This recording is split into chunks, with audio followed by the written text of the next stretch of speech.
Welcome to This Explainer, where we are embarking on a massive cosmic journey to investigate humanity's absolute oldest mystery.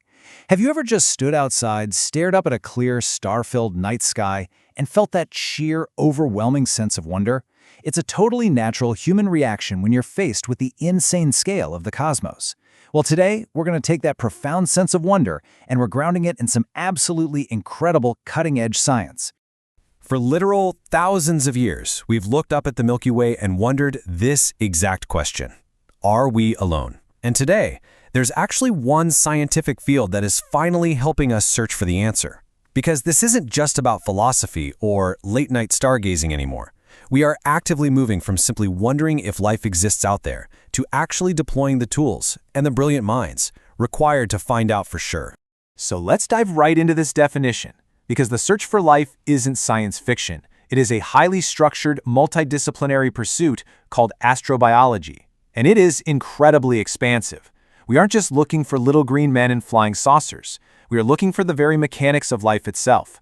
We're studying its origin, how it evolves over deep time, how it might be distributed across the vastness of space, and ultimately, what the future actually holds for life in the universe. Now, to pull this off, we literally have to combine every major branch of science into one giant, incredible mission. You can't just point a telescope at the sky and hope to spot an alien tree, right? You need biologists to understand the cellular makeup of organisms, you need astronomers mapping the star systems, chemists analyzing atmospheric gases, and geologists reading the history of alien rocks. And then planetary science and physics tie the whole shebang together so we can understand the complex environments where life might actually take hold. It is the ultimate scientific team effort. Section 1. The origins of life. How did life begin? Okay, picture early Earth during Era 1. We are not talking about the calm blue marble we know today. It was a chaotic, violent world of erupting volcanoes, acidic oceans, and just relentless lightning storms. But out of all that chaos, in Era 2, we see abiogenesis happening near deep-sea hydrothermal vents. The heat and the minerals essentially sparked these wild chemical reactions, which leads us to Era 3, the RNA world, where the very first self-replicating molecules formed. And finally, in Era 4, we get LUCA, the last universal common ancestor. Every single plant, animal, and microbe on Earth today traces its entire lineage back to this one resilient, microscopic survivor. Section 2. Earth's toughest survivors. Meet the Extremophiles. You have to look at these comparisons because they're mind-blowing. We have organisms right here on Earth called Extremophiles that treat freezing Antarctic ice, pitch-black caves, and literal boiling acid pools like luxury vacation spots. And this is a huge deal. By proving that life thrives in conditions that would instantly kill a human being, scientists now know that the seemingly hostile environments on other planets might actually be incredibly welcoming habitats for alien microbes. Section 3. Searching our solar system. Exploring our local habitats. So we begin our planetary tour right next door on Mars, where we're scanning the dried-out Jezero crater for microscopic fossils. Because billions of years ago, Mars looked a lot like Earth. It had a thick atmosphere, liquid water, rushing rivers carving out craters. Today, the Perseverance rover is up there acting as our robotic geologist, drilling into ancient Martian mudstones to see if any microscopic life was left behind before the planet lost its atmosphere and just froze over. Moving further out, we're investigating Europa. Scientists are almost certain that a vast hidden ocean is churning right beneath its thick shell of ice. Europa is a moon of Jupiter, and because Jupiter's immense gravity is constantly stretching and squeezing this moon, the interior stays warm. That means beneath that frozen crust, there is a massive global liquid water ocean. And hey, where there's water and heat, there could very well be hydrothermal vents, exactly like the ones where life may have started on early Earth. Then we fly by Enceladus. This is an awe-inspiring moon that is actively shooting massive geysers of water directly into the vacuum of space. Enceladus orbits Saturn, and it's essentially handing us free samples of its subsurface ocean. We've actually had spacecraft fly right through these plumes and detect organic molecules. It is easily one of the most exciting, promising places to look for active biology in our entire solar system. Finally, we have to marvel at Titan. This is a world so bizarre it features lakes made entirely of liquid methane sitting right beneath a dense orange sky.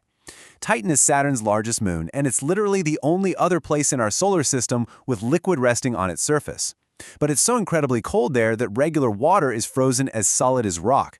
So instead, you have methane and ethane flowing through rivers and pooling into these vast seas. If life exists in those lakes, it would require a completely different kind of chemistry than anything we can even comprehend on Earth. Section 4. Exoplanets and chemical fingerprints. Hunting for life from afar. When we look past our own sun, we aren't looking for UFOs. Instead, there's a very logical progression of how we search for chemical evidence of life from light years away. Step 1. We use massive observatories, like the James Webb Space Telescope, to capture starlight filtering through an exoplanet's atmosphere. Step 2. We analyze that light.